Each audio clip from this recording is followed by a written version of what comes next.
कांग्रेस की चुनाव प्रचार कमेटी के अध्यक्ष सुखविंदर सिंह सुक्खू ने सरकार को उग्र आंदोलन की चेतावनी दी है। सुक्खू ने कहा कि पेपर लीक मामले की सीबीआई जांच 90 दिनों में पूरी की जाए और जांच रिपोर्ट को विधानसभा के पटल पर रखा जाए। प्रदेश में जल्द ही चुनाव होने जा रहे हैं, कहीं ऐसा ना हो कि इस पूरे प्रकरण की जांच रिपोर्ट चुनावों के बाद आए। अगर जांच में देरी की गई और कोताही बरती गई तो फिर कांग्रेस इसे लेकर उग्र आंदोलन करेगी। सीबीआई की जो पेपर लीक से संबंधित इंक्वायरी है वो 90 दिन के भीतर ये सरकार वो जनता के अदालत में लाए, विधानसभा के पटल पर रखे, सब लोगों को बताए कि कौन लोग इसमें शामिल थे, तब सच्चाई सामने आएगी। महज चुनाव के वक्त 6 महीने रह गए हैं और सीबीआई की रिपोर्ट चुनाव के बाद आएगी तो ये अपने आप को ढकने का एक काली करतूत होगी। हिमाचल विधानसभा के उपाध्यक्ष हंसराज का एक वीडियो सोशल मीडिया पर तेजी से वायरल हो रहा है, जहां वो एक स्कूल में बच्चों से बातचीत कर रहे हैं।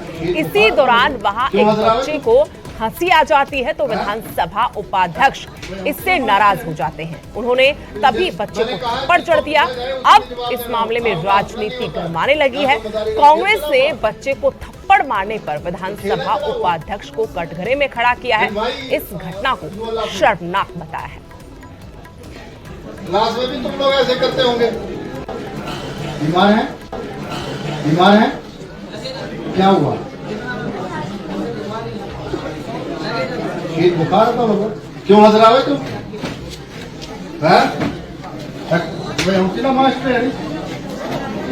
मैंने कहा है जिसको पूछा जाए उसी ने जवाब देना हो। का हंसना नहीं होता है। यहाँ कोई मदारी का खेल चला हुआ, तो खेला चला हुआ। Then why you are laughing? इस थप्पड़ कांड पर कांग्रेस प्रदेश अध्यक्ष प्रतिभा सिंह ने शर्मनाक घटना इसे बताया। उन्होंने कहा कि भाजपा के लोग अभद्रता करते हैं, इसमें कोई नई बात नहीं है।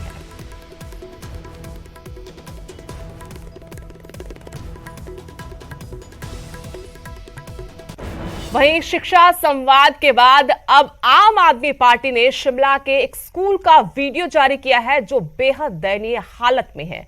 आपके प्रवक्ता गौरव शर्मा ने राजधानी शिमला के एक स्कूल के हाल दिखाते हुए सरकार को आईना दिखाने की कोशिश की। गौरव शर्मा कोर्ट कॉम्प्लेक्स के नजदीक संदल के जीपीएस स्कूल पहुंचे। इस स्कूल में ना अध्यापक है ना बच्चों के बैठने के लिए कमरे। स्कूल जर्जर हालत में है। स्कूल भवन कभी भी गिर सकता है। आम आदमी पार्टी का कहना है कि शिक्षा मंत्री अपने स्कूलों की तारीफ करते हैं, लेकिन राजधानी शिमला के आसपास स्कूलों के हाल कितने बुरे हैं आप देख सकते हैं।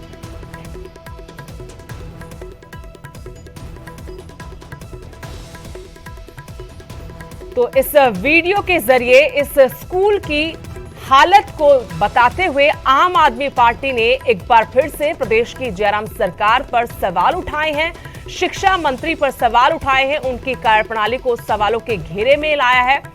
आम आदमी पार्टी का आरोप यह है कि प्रदेश के स्कूलों की हालत ठीक नहीं है।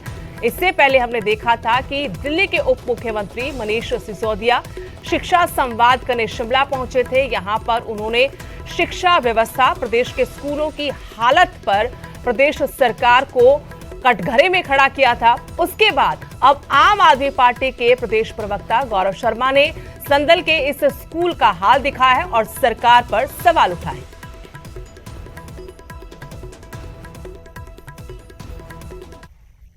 माजरा प्रकरण को लेकर हिमाचल प्रदेश हिंदू जागरण मंच ने आरोपियों के खिलाफ सख्त कार्रवाई की मांग की है। हिंदू जागरण मंच ने कहा कि नाहन के माजरा के बारे में की गई अभद्र टिप्पणी मामले में सख्त कार्रवाई होनी चाहिए ताकि भविष्य में ऐसी घटना दोबारा ना हो। आरोपियों के खिलाफ देशद्रोह का मुकदमा होना चाहिए। सोचने वाली बात है कि अचानक से 200-250 लोगों की भीड़ हथियार लेकर पुलिस थाने पर हमला करने पहुंच जाती है। क्या यह केवल एक संयोग है? हमें लगता है कि पिछले काफ़ी समय से इस क्षेत्र विशेष में एक विशेष मजहब के लोगों द्वारा एक ऐसा अभियान चलाया जा रहा है जिसमें उस क्षेत्र के युवाओं को मजहब के नाम पर, जिहाद के नाम पर भड़काकर एक उन्मादी भीड़ को तैयार किया जा रहा है। तो हिंदू जागरण मंच ने आरोपियों के खिलाफ सख्त कार्रवाई की मांग की है। कहा कि इस मामले में जो भी लोग शामिल हैं उनके खिलाफ देशद्रोह का मुकदमा दर्ज होना चाहिए। और जानकारी के साथ नाहन से मेरे सहयोगी सतीश शर्मा फोन लाइन से जुड़ गए हैं। सतीश, इस मामले ने काफी तूल पकड़ा था और हिंदू समाज की तरफ से मांग उठाई थी आरोपियों के खिलाफ सख्त कार्रवाई की। अब एक बार फिर से समुदाय ने कहा है कि सख्त कार्रवाई होनी चाहिए, बल्कि देशद्रोह का मुकदमा भी दर्ज होना चाहिए। पुलिस ने जांच कहां तक पहुंचाई है? बिल्कुल सुदेश, बताना चाहूंगा कि 17 मई का ये पूरा मामला था जब माजरा पुलिस थाने के बाहर कुछ लोगों द्वारा यहाँ पर शांति भंग करने की कोशिश की गई थी। माजरा थाने का घेराव यहाँ पर किया गया था, देशद्रोह के नारे यहाँ पर लगाए गए थे, तलवारें यहाँ पर लहराई गई थी।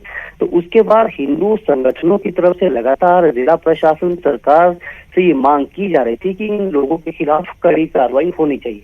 हालांकि पुलिस ने मामला दर्ज किया है और 2 लोगों को गिरफ्तार भी किया गया, जिन्हें फिलहाल 4 दिन के पुलिस रिमांड पर भेजा गया है।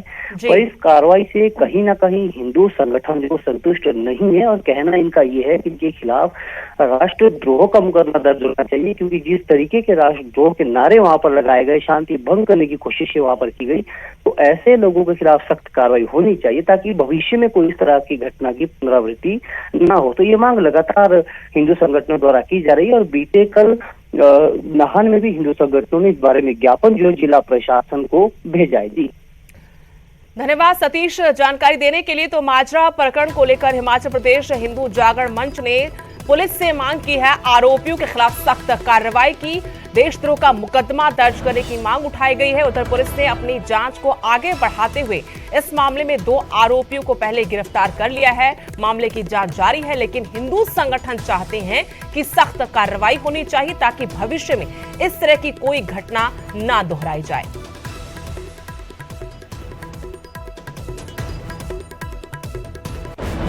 धर्मशाला में 20 रुपए का सिक्का लेने से दुकानदार ने मना कर दिया तो ग्राहक डीसी दरबार जा पहुंचा। 20 रुपए का सिक्का आरबीआई की तरफ से जारी किया गया है, बावजूद दुकानदार ने सिक्का लेने से इनकार कर दिया।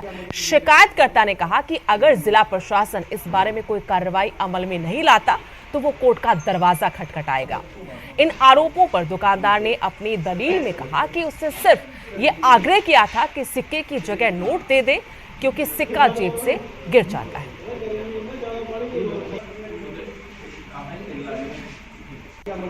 और एक दुकानदार के पास गया जो कि मंदिर के पास उसकी दुकान है, तो उससे मैंने चॉकलेट मांगी और 20 रुपये का ये सिक्का मैंने उसको दिया। तो उसने ये कहा कि ये नहीं चलता है और ये नहीं लेना। मैंने उससे कहा कि मुझे भी ये HRTC के बस कनेक्टर नहीं दिया हुआ है और ये ओरिजिनल सिक्का है।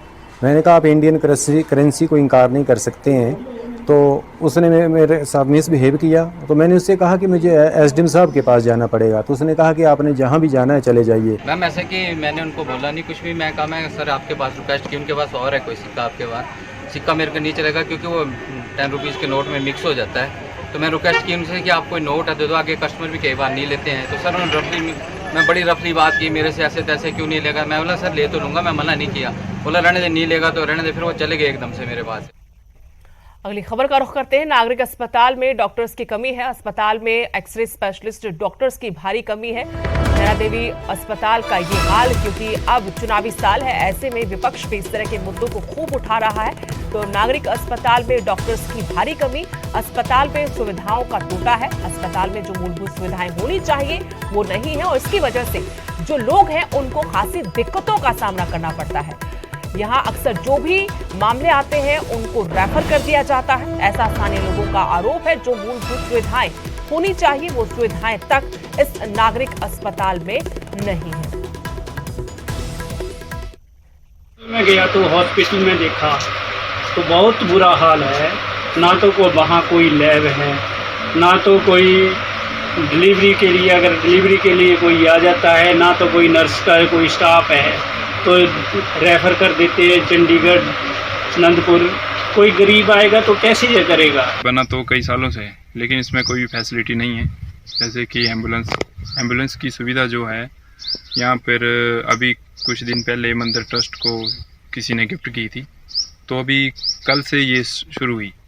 एम्बुलेंस की। बाकी जो अगर हॉस्पिटल की कोई एम्बुलेंस कहा जाए तो कोई एम्बुलेंस नहीं है। रिकॉर्ड तोड़ झुलसाती गर्मी ने लोगों का घरों से बाहर तक निकलना मुश्किल कर दिया है, लेकिन इन सब के बीच गर्मी से राहत पाने के लिए लोग हरी भरी वादियों में ठंडक के एहसास के लिए पहाड़ों का रुख कर रहे हैं। बात करें मनाली की तो यहाँ इन दिनों पर्यटकों की काफी तादाद नजर आ रही है। मनाली की ठंडक पर्यटकों को इन दिनों किसी जन्नत से कम नहीं लग रही। पर्यटक मनाली के सुहावने मौसम का लुत्फ उठा रहे हैं। साथ ही रोहतांग पास समेत आसपास के इलाकों में मई के महीने में बर्फ देखकर खासे खुश हैं।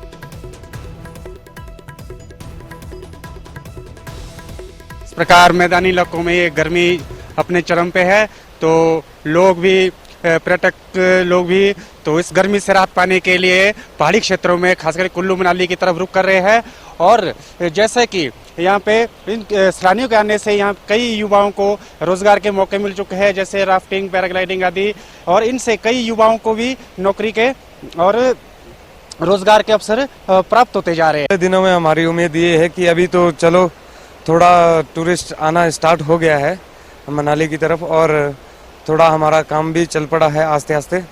अभी कुछ दिनों के बाद शायद लग रहा है कि अच्छा कारोबार चलने वाला है। जैसे जैसे नीचे मैदानी इलाका गर्मी बढ़ रही है, वैसे टूरिस्ट भी कुल्लू मनाली का रुख कर रहा है और हमारा कारोबार अच्छा चला। और आने वाले जो सीजन में उम्मीद हमारे को कि बहुत अच्छा चला। अगली बड़ी खबर हिमाचल में थम जाएंगे एचआरटीसी के पहिए। जी हां, 30 मई को हिमाचल में चक्का जाम का ऐलान किया गया है। पीएम के दौरे से एक दिन पहले जाम का ऐलान ये हुआ है। 31 मई को हिमाचल दौरे पर पीएम मोदी आएंगे। उससे पहले यानी 30 तारीख को एचआरटीसी के चालकों ने चक्का जाम का फैसला कर लिया है।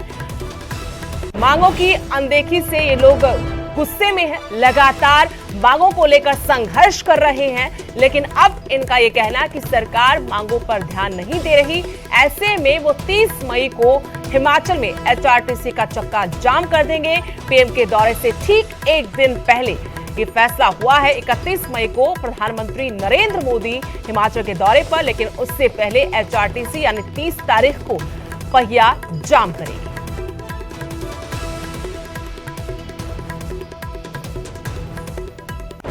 उधर शाहपुर के गुब्बर गांव के लोगों में खासी नाराजगी है। आईपीएच विभाग के काम से ये लोग नाराज हैं। जमीन दान देने पर भी पीने का पानी इनको नहीं मिल रहा, ये इनका आरोप है। 3 साल से पीने के पानी के लिए लोग परेशान हैं। दान की जमीन पर टैंक बनवाया गया, पाइपें लगाना भूल गए। आईपीएच विभाग पाइपें डालने में आनाकानी कर रहा है।